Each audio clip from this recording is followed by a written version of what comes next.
পরিবেশ বান্ধব প্রযুক্তির অন্যতম সফল উদাহরণ হতে যাচ্ছে নরওয়ে, যেখানে বৈদ্যুতিক গাড়ির ব্যবহার প্রায় এক বিপ্লবের পর্যায়ে পৌঁছেছে। 2024 সালের মধ্যে দেশটির মোট গাড়ি বিক্রির 90% বৈদ্যুতিক হয়ে গেছে এবং চলতি বছরের মধ্যে যা শতভাগে পৌঁছাবে বলে ধারণা করা হচ্ছে।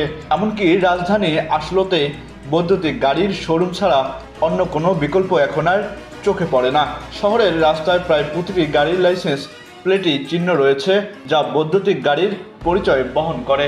নরওয়ে মাত্র 55 লাখ মানুষের একটি ছোট্ট দেশ, বিশ্বের অন্য যে কোনো দেশকে ছাড়িয়ে দ্রুত এগিয়েছে বৈদ্যুতিক গাড়ির ব্যবহারে।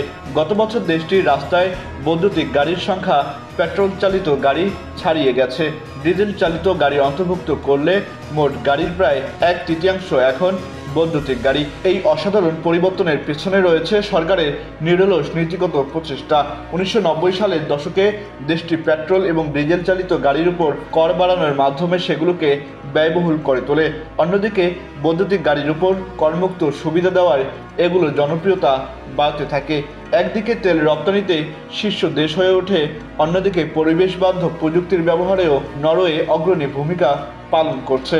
নরওয়ের পরিবহন মন্ত্রী ক্রোকল্যান্ডের মতে, আমরা আমাদের লক্ষ্যের কাছে পৌঁছাতে চলেছি। আমরা বিশ্বাস করি আমরা শীঘ্রই সফল হব।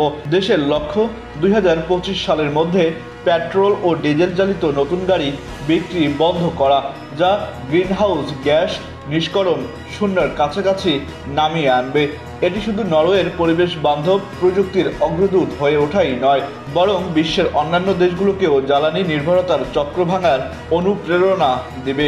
নরওয়ের এই দীর্ঘমেয়াদী পরিকল্পনা শুধু তাদের দেশেই সীমাবদ্ধ থাকবে না, বরং এটি বিশ্বব্যাপী পরিবেশ বান্ধব প্রযুক্তির পথ প্রদর্শক হয়ে উঠবে। অন্য দেশগুলোর জন্য এটি একটি দৃষ্টান্ত যা পরিবেশের সুরক্ষায় গুরুত্বপূর্ণ ভূমিকা রাখতে পারে। আহসান সাকিব হাসান, আকাশ জমিন, নিউজ ডেস্ক।